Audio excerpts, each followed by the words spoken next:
Sean todos bienvenidos a una nueva edición de Estampillas con Historia. En este caso, no nos detendremos en una serie en particular, sino en varias de distintos países que reflejan un conflicto geopolítico existente al día de hoy, el de la descolonización inconclusa del Sahara Occidental.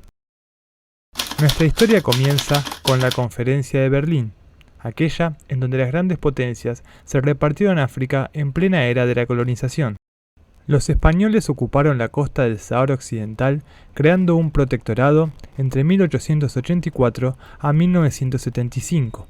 Para 1924 se constituyó la colonia del Sahara español, que contaba con la unión de dos regiones, entre ellas la del Río de Oro. Esta progresión en cuanto al estatus jurídico-administrativo de los territorios de ultramar españoles pueden verse reflejados a través de sus sellos postales. Para 1946 se creó una organización político-administrativa denominada África Occidental Española, que constaba de un agrupamiento de colonias y protectorados en la zona oeste del continente africano. A su cargo se encontraba un gobernador y lo integraban la región del Ifni, la zona sur del protectorado de Marruecos, Río de Oro y Zagia. Esto fue disuelto en 1958 con la independencia del Reino de Marruecos. El resto del territorio se convirtió en la provincia del Sahara español. Entonces fueron creadas por España las provincias del Sahara y de Ifni. Posteriormente, en 1969, el Ifni fue cedido a Marruecos, quedando entonces solamente la provincia del Sahara español. Es probable que el proceso de descolonización iniciado a escala global haya tenido injerencia en esta recategorización del Sahara Occidental como provincia española para aliviar la presión internacional. El Quijote, alusiones de paz, imágenes estereotipadas y todo bajo la mirada de Francisco Franco fueron las formas en que España intentaba dar sus últimos atisbos de ejercicio soberano en este territorio de ultramar español, reflejado en sus estampillas. En su visita a la provincia española del Sahara, llegan al aeródromo de La Aaiún los ministros del Ejército y de la Vivienda, Teniente General Barroso y don José María Martínez y Sánchez Arjona. Después del saludo de las autoridades militares y civiles, presencian el desfile simultáneo de la aviación y la infantería.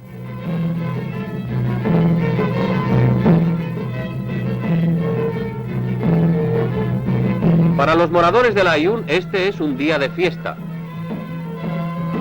Nativos ataviados a la usanza local hacen las tradicionales ofrendas de leche de camella y dátiles a los ministros.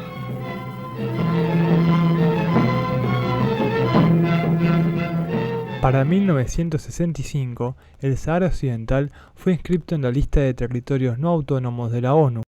De esta manera, España empieza a encontrarse en la encrucijada de la independencia inminente del Sahara y su deseo de mantener algún privilegio en esa región. Con este propósito, el 20 de agosto de 1974, el gobierno español anunció su intención de celebrar un referéndum de autodeterminación en el Sahara para los primeros meses de 1975. La intención española era preservar sus intereses económicos en ese territorio.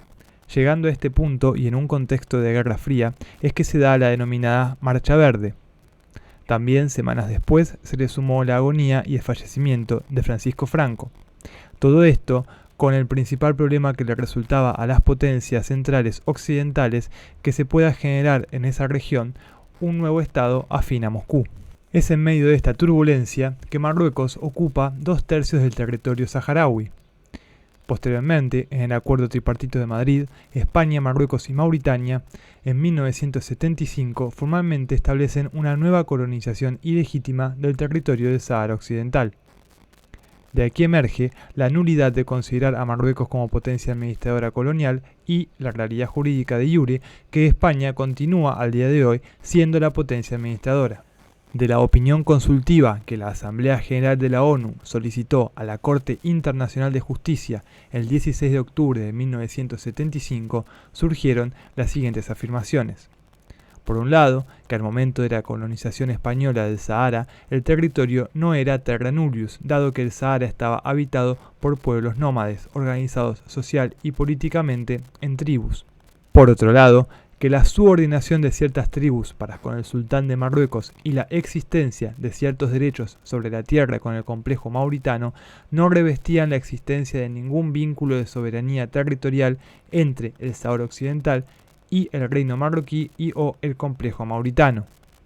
Por ende, es de perfecta aplicación para este territorio la resolución de la ONU sobre la autodeterminación de los pueblos y su expresión libre y auténtica de su voluntad. De esta forma, el conflicto quedó reducido al Reino de Marruecos y al Frente Polisario, y a España, que, como potencia colonial, no cumplió con sus obligaciones. Muros de arena, dilaciones burocráticas marroquíes y campos de refugiados mediante, el 29 de abril del 91, el Consejo de Seguridad de la ONU resolvió establecer la misión MINURSO, Misión de las Naciones Unidas para el Referéndum del Sáhara Occidental. Debido a la falta de acuerdo de las condiciones en las que se debe realizar el referéndum, especialmente en cuanto a la población que debe participar del mismo, por la población implantada por Marruecos en el territorio ocupado en el Sahara, el mismo continúa pendiente de realización. Para finalizar, dejo una estampilla de Marruecos del 55 aniversario de su independencia que contiene una imagen del territorio marroquí con el Sahara Occidental incorporado. Por otro lado, una del Sahara Occidental de una serie de 1996. Este conflicto, al día de hoy, aún sigue vigente.